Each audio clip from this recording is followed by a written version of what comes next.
Film की शुरुआत होती है एक फ्लाइट से, जहां पर हम महाराष्ट्र के होम मिनिस्टर के बेटे अर्जुन प्रधान को देख पाते हैं, जो कि एक लड़की का गंदा वीडियो दिखाकर उसे ब्लैकमेल कर रहा था। कि तभी यहां पर एंट्री होती है संजय राजकोट की, जो कि अर्जुन प्रधान के साथ साथ उसके बहुत सारे लोगों को खूब मारता है, जो कि उसे खूब अच्छे से मजा चखा देता है। अब जब फ्लाइट लैंड हुई तो जब प्रधान को अपने बेटे अर्जुन प्रधान के बारे में मालूम चलता है कि किसी ने उसे बुरी तरह से पीटा है, तो अब वह पूरी तरह से आग बबूला हो जाता है और अब मिनिस्टर प्रधान अपने बेटे का बदला लेना चाहता है। मालूम चलता है जिस आदमी ने अर्जुन को मारा है वो राजकोट का है। तब राजकोट के एक पुलिस इंस्पेक्टर प्रकाश के पास कॉल करके उसे तुरंत ही उस आदमी के घर पर भेजा जाता है। लेकिन जब प्रकाश उसके घर पर पहुंचा तो वो देखता है कि ये तो एक बहुत ही बड़ी हवेली है। उसे ऐसा लगता है कि शायद इस हवेली में वो एक काम करता होगा, लेकिन फिर उसे बताया गया कि ये हवेली दरअसल संजय राजकोट की है। जब वो अंदर घुसा तो उसकी मुलाकात होती है संजय राजकोट की पत्नी साईश्री राजकोट से, और वो उन्हें बताती है कि हम भी संजय जी से बहुत ज्यादा परेशान हो गए हैं, अब आप ही उन्हें कुछ समझाओ। और तो और जब उन्हें मालूम पड़ा कि आप उनसे मिलने के लिए यहाँ आ रहे हैं तो वो खुद ही पुलिस स्टेशन चले गए, और जाते समय आप एक काम कीजिएगा, आप हमारी कार लेके जाइएगा, क्योंकि शायद अब आप अपनी कार से जा नहीं पाएंगे। और जैसे ही प्रकाश बाहर आता है तो वो देखता है कि राजकोट की बहुत सारी जनता को, जो कि संजय राजकोट को सपोर्ट करती है, और जनता ने प्रकाश की कार को भी कबाड़ा कर दिया था, जिस वजह से प्रकाश को संजय राजकोट की कार से ही पुलिस स्टेशन जाना पड़ता है। और जब प्रकाश वहां पहुंचा तो उसने देखा कि संजय राजकोट वहां पहले से ही मौजूद था, और तो और शहर के सारे बड़े ऑफिसर्स भी मौजूद थे, जिसे देखकर प्रकाश तो समझ गया था कि संजय राजकोट कोई आम आदमी तो नहीं है। उसे सभी लोग राजा साहब कहकर पुकारते तो कोई सिकंदर, लेकिन प्रकाश तो ठान कर बैठा है कि वो एक ना एक दिन तो संजय राजकोट को जरूर अरेस्ट करेगा। जिसके बाद हमें संजय राजकोट के बारे में पता चलता है कि वो एक बहुत ही भला आदमी है और राजकोट के सभी लोगों का बहुत ज्यादा भला करता है। वो राजा साहब जरूर है, लेकिन संजय राजकोट दिल से भी एक राजा है। जब वो एक प्रोग्राम से वापस आ रहे थे तब उनकी पत्नी साईश्री को मालूम पड़ जाता है कि उनके ऊपर कुछ अटैक होने वाला है, इसीलिए वो अपने कुछ लोगों को कॉल करके बैकअप बुला लेती है। लेकिन उन लोगों की जरूरत ही नहीं पड़ती है, क्योंकि संजय राजकोट इन लोगों के लिए अकेला ही काफी है। जब यहाँ साईश्री सो जाती है तो संजय राजकोट इन सभी को बुरी तरह से मारने लगता है और अकेले ही इन सभी का खात्मा कर देता है। आगे मालूम चलता है कि संजय राजकोट उर्फ सिकंदर से साईश्री बहुत ज्यादा प्यार करती है, पूरी तरह से अनकंडीशनल लव था। साईश्री को सिकंदर के समय के अलावा और कुछ भी नहीं चाहिए था, और सिकंदर वही साईश्री को नहीं दे पा रहा था। वो तो बस लोगों का भला करने में ही लगा रहता है, जिस वजह से वो साईश्री पर बहुत ही कम ध्यान दे पाता है, जबकि साईश्री ने सिकंदर की कई बार जान बचाई है। सिकंदर भले ही साईश्री को बहुत ज्यादा टाइम नहीं दे पाता, लेकिन जब भी उसे समय मिलता तो वो साईश्री का दिन ऐसा बना देता कि वो कभी भी नहीं भूल पाती। अब एक रात साईश्री को पता चलता है कि वो प्रेग्नेंट है, और ये बात वो सिकंदर को उसी रात बताना चाहती थी। लेकिन जैसे ही वो उन्हें बताने वाली थी, उन्हीं के खदान का एक मैनेजर उनके पास आता है, जो कुछ जरूरी बातें यहाँ वो सिकंदर को बताने वाला था। मैनेजर सिकंदर को बताता है कि एक आदमी मेरे पास आया था और वो मुझे बताता है कि हमारी खदान की तरह उसके पास भी एक खदान है। उसे 20 किलो एक्सप्लोसिव चाहिए थे, बदले में उसने मुझे 2 लाख रुपए दिए थे। लेकिन मालूम चलता है कि इस एक्सप्लोसिव से कोई खदान वदान में विस्फोट नहीं किया गया, बल्कि पंजाब में जो बहुत बड़ा विस्फोट हुआ उसके पीछे इसी एक्सप्लोसिव का हाथ है। ये सुनकर सिकंदर को बहुत ही बुरा लगा। वो उसे जोर से थप्पड़ लगाता है और जाने को कहता है, लेकिन बाद में पता चलता है कि पंजाब से कुछ लोग आ रहे हैं यहाँ पर खदान के मैनेजर को मारने के लिए, क्योंकि यहाँ पर खदान का मैनेजर जो है वो कोर्ट में गवाही देगा, और अगर उसे मार दिया गया तो ये सारा इल्जाम जो है वो सिकंदर के ऊपर आ जाएगा। और जब मालूम पड़ा कि खदान के मैनेजर को वो लोग खदान में ही मारने वाले हैं, तो सिकंदर अपने बहुत सारे लोगों को लेकर वहाँ पर आ जाता है और खदान के मैनेजर को बचा भी लेता है। और यहीं पर हम देखते हैं कि साईश्री भी जो है वहाँ पर पहुँच जाती है और सिकंदर को बचा लेती है, जिसके बाद से सिकंदर का अब एक ही काम था कि वो किसी भी तरह से मैनेजर को प्रोटेक्ट करे और उसे कोर्ट तक पहुँचाए, क्योंकि आज शनिवार और कल रविवार है। कोर्ट की हायरिंग मंडे को होगी। लेकिन इस खदान के इंसिडेंट के बाद से साईश्री थोड़ी सी इंजर्ड हो गई थी। उसने यहाँ पर सिकंदर को नहीं बताया था, उसने बस उसे इतना कहा था कि वो उससे बात कर ले। लेकिन सिकंदर तो यहाँ पर मैनेजर को प्रोटेक्ट करने में लगा हुआ था।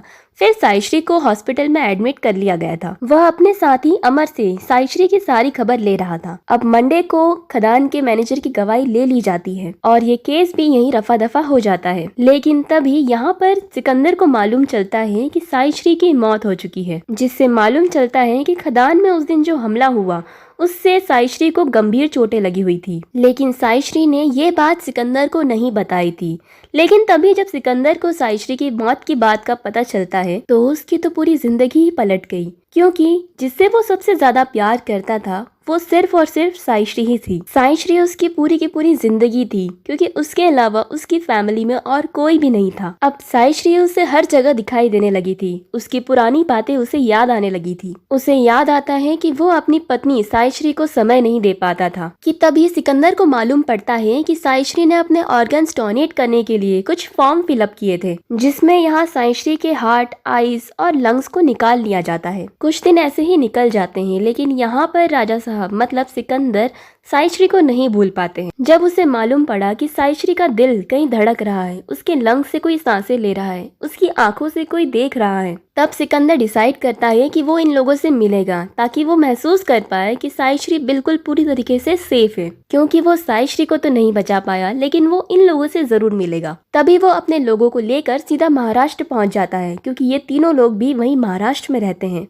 जिसे साइश्री के लंग्स मिले हैं वो एक छोटा बच्चा कमरुद्दीन है, जो कि धारावी में रहता है। तो सिकंदर तुरंत उसके पास पहुंचता है। जब सिकंदर वहां पहुंचा तो उसने देखा कि यहाँ की हालत बहुत ज्यादा खराब है। कमरुद्दीन को लंग्स तो मिल गए, लेकिन यहाँ इतना ज्यादा पोल्यूशन है कि कमरुद्दीन कभी भी मर सकता है। और इसी तरह से कमरुद्दीन के साथ साथ बहुत सारे ऐसे लोग हैं जिनकी तबीयत अक्सर खराब होती रहती है और उनके लंग्स भी अक्सर खराब ही रहते हैं। मालूम चलता है कि बहुत बड़े कासिम नाम के आदमी ने यहाँ की जमीन खरीद ली है और वो यहाँ पर ज्यादा से ज्यादा कूड़ा फेंकता है ताकि लोगों को यहाँ पर प्रॉब्लम हो और वो अपनी जमीन बेचकर यहाँ से चले जाएं। इस तरह से उसने बहुत सारी जमीन खरीद ली थी। कुछ 10 एकड़ जमीन और बची है। अगर वो उन्हें भी खरीद लेगा तो वो आदमी सीधा मेन रोड तक पहुंच जाएगा। फिर तो पूरे मुंबई में इसी तरीके का पोल्यूशन होगा। फिर तब सिकंदर उस 10 एकड़ की जमीन को और उस कूड़े के आजू बाजू वाली जमीन को खरीद लेता है और कमरुद्दीन से रिलेटेड जितने भी लोग हैं वो उन सभी का मसीहा बन जाता है और इस जगह का वो सेंटा क्लॉज बन जाता है, जिसे सभी लोग यहाँ का हीरो मानने लग जाते हैं। जिसके बाद सिकंदर और उसके सारे लोग पहुँचते हैं सीधा वैदेही के घर पर, क्योंकि वैदेही वो लड़की है जिसे साइश्री की आंखें मिली थी। जब वो उसके घर पहुँचे तो मालूम चला कि यहाँ वैदेही के घर का माहौल काफी अलग है और वो यहाँ पर घुट घुट के जी रही है। उसका पति उसे सपोर्ट नहीं करता है और उसके जो ससुर जी भी है वो बहुत छोटी सोच वाले आदमी है, जिस वजह से वैदेही को फ्रीडम नहीं मिल पाती।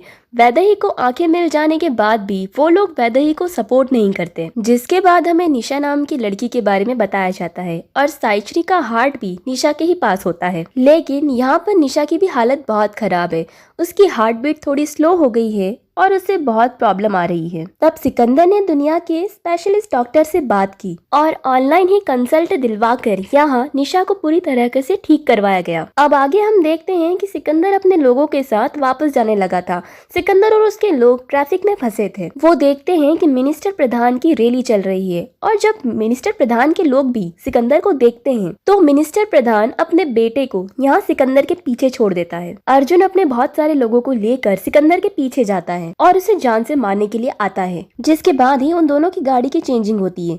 संजय टैक्सी का पीछा करने के दौरान ये देखते हैं कि मिनिस्टर का बेटा अर्जुन उस पर कई सारे कांच की बोतल के बम फेंकता है, लेकिन इसी टाइम पर एक बम उसकी गाड़ी के अंदर ही गिर जाता है, जिससे गाड़ी में ब्लास्ट हो जाता है और इसी वजह से अर्जुन और उसके सारे साथी मारे जाते हैं। अब ये बात जैसे ही मिनिस्टर को पता चलती है कि उसका बेटा मारा गया है, वैसे ही वो आग बबूला हो जाता है और उसे ऐसा लगता है कि संजय राजकोट की वजह से उसका बेटा मारा गया है, तो वो अब संजय राजकोट से बदला लेने की कोशिश करता है। लेकिन वो सबसे पहले ये जानने की कोशिश करता है कि संजय राजकोट गुजरात के राजकोट से मुंबई क्यों आया है और ये पता करने के लिए वो पुलिस फोर्स को उसके महल के अंदर भेजते हैं। जहाँ पर पहुँचने के बाद नौकरों को डरा धमका के पता चलता है कि संजय संजय राजकोट की बीवी साइश्री ने मरने के बाद अपने 3 ऑर्गन्स को डोनेट किया था और जिन 3 लोगों को उन्होंने अपने ऑर्गन्स दिए थे उन तीनों से मिलने के लिए संजय राजकोट मुंबई आया था। और ये बात पता लगते ही मिनिस्टर ये फैसला करता है कि अब वो उन तीनों लोगों को मार देगा जिन 3 लोगों को उसकी वाइफ के ऑर्गन मिले हैं। अब ये करने के पहले वो संजय को कॉल करता है और उसे कहता है कि उसे पता चल गया है कि वो मुंबई इसी वजह से आया था कि वो उन तीनों लोगों से मिल सके जिन तीनों लोगों के पास उसकी मरी हुई वाइफ के ऑर्गन्स हैं। लेकिन संजय की वजह से उसका बेटा मरा है तो अब बदला लेने के लिए वो उन तीनों लोगों को मार डालेगा। ये बात सुनकर संजय मिनिस्टर को समझाता है कि उसके बेटे के साथ जो भी हुआ वो सिर्फ एक एक्सीडेंट था, उसके बेटे के मरने में उसका बिल्कुल भी हाथ नहीं था और इसीलिए जो मिनिस्टर करना चाहता है वो बिल्कुल ना करे। लेकिन हम देखते हैं कि मिनिस्टर संजय की बात नहीं सुनता और वो कहता है कि वो उन तीनों को मार कर ही रहेगा। ये बात सुनकर संजय को बहुत ज्यादा गुस्सा आता है और वो मिनिस्टर से कहता है कि वो जो चाहे वो कर ले लेकिन वो भी उन तीनों को मरने नहीं देगा। अब वैसे तो वो मुंबई से राजकोट के लिए निकल चुका है लेकिन वो मिनिस्टर के लिए राजकोट से मुंबई वापस आएगा। लेकिन सिकंदर जैसे ही मुंबई आता है तो वो देखता है कि जिन तीनों की लाइफ को वो सुधार कर आया था उनके साथ वापस से कुछ प्रॉब्लम्स आ रही है। जैसे कि सबसे पहले वो छोटा बच्चा जिसे साइश्री ने अपने लंग्स दिए थे उसकी गंदगी में सांस लेने की वजह से तबीयत खराब हो चुकी है और उसे इसी वजह से हॉस्पिटल में एडमिट करना पड़ गया। और ये बात जानकर संजय राजकोट उस बच्चे को जल्दी से बड़े से हॉस्पिटल में भर्ती करवाता है और उसके इलाज को पूरा करने के लिए वो डॉक्टर जॉन को यूएस से बुलाता है। लेकिन दूसरी तरफ हम ये देखते हैं कि मिनिस्टर उन तीनों लोगों का पता कर लेता है और अपने लोगों को उन तीनों लोगों को मारने के लिए भेजता है। लेकिन सबसे पहले जब वो लोग बच्चे को मारने के लिए बस्ती में जाते हैं तो वो बच्चा उन्हें बस्ती में नहीं मिलता और इसी तरह से जब वो लोग बाकी के 2 लोगों को मारने जाते हैं तो वो लोग भी किसी तरह से उससे बच जाते हैं और सीधा संजय राजकोट से कांटेक्ट कर लेते हैं। संजय राजकोट उन दोनों को और उनकी फैमिली को उसी हॉस्पिटल में बुला लेता है जिस हॉस्पिटल में वो उस बच्चे का इलाज करवा रहा होता है। और फिर इस तरह से उन तीनों लोग जिन्हें साइश्री ने अपने ऑर्गन्स डोनेट किए थे वो तीनों लोग ही हॉस्पिटल के अंदर होते हैं। पर हॉस्पिटल का पता लगते ही मिनिस्टर अपने सारे गुंडों को हॉस्पिटल के अंदर भेज देता है ताकि सारे गुंडे मिलकर उन तीनों लोगों को मार दे। और यहाँ हम ये देखते हैं कि इन गुंडों की जो संख्या होती है वो 200 से भी ज्यादा होती है। लेकिन जैसे ही ये सारे गुंडे हॉस्पिटल के गेट से एंटर करते हैं वैसे ही संजय राजकोट अपने लोगों के साथ मिलकर इन सभी के ऊपर हमला कर देता है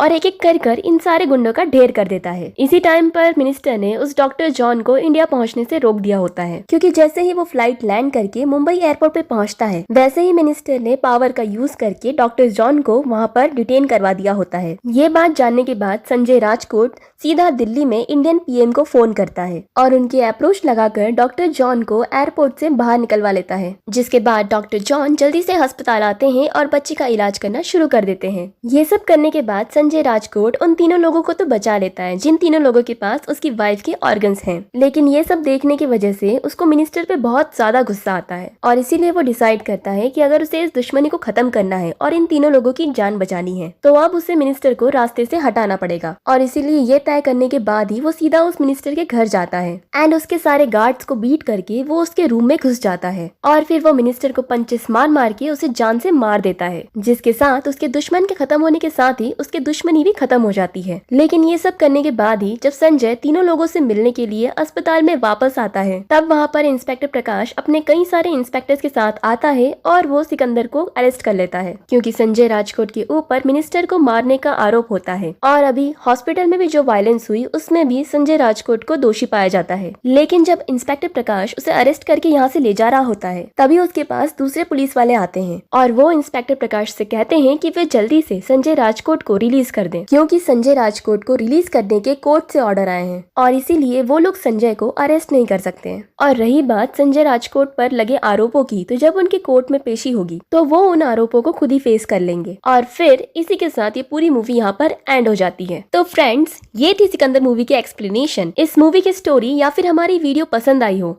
तो हमारी वीडियो को लाइक करके शेयर करना ना भूलें। कमेंट्स के अंदर सिकंदर जरूर लिखना और जिन्होंने भी अभी तक चैनल को सब्सक्राइब नहीं करा है वो सब्सक्राइब करके बेल आइकन को क्लिक जरूर कर दीजिएगा। बाकी अगर आप लोगों को ऐसी कमाल की मूवीज देखनी हो तो हमारे चैनल पर चेकआउट जरूर करना क्योंकि हमारे चैनल पर आपके लिए बहुत सारी कमाल की वीडियोस अवेलेबल है। आप सिंपली जाइए और उन सभी वीडियोस को वॉच जरूर कीजिए। बाकी फ्रेंड्स मैं आपसे मिलती हूँ ऐसे ही किसी बेहतरीन वीडियो में, तब तक के लिए गुड बाय।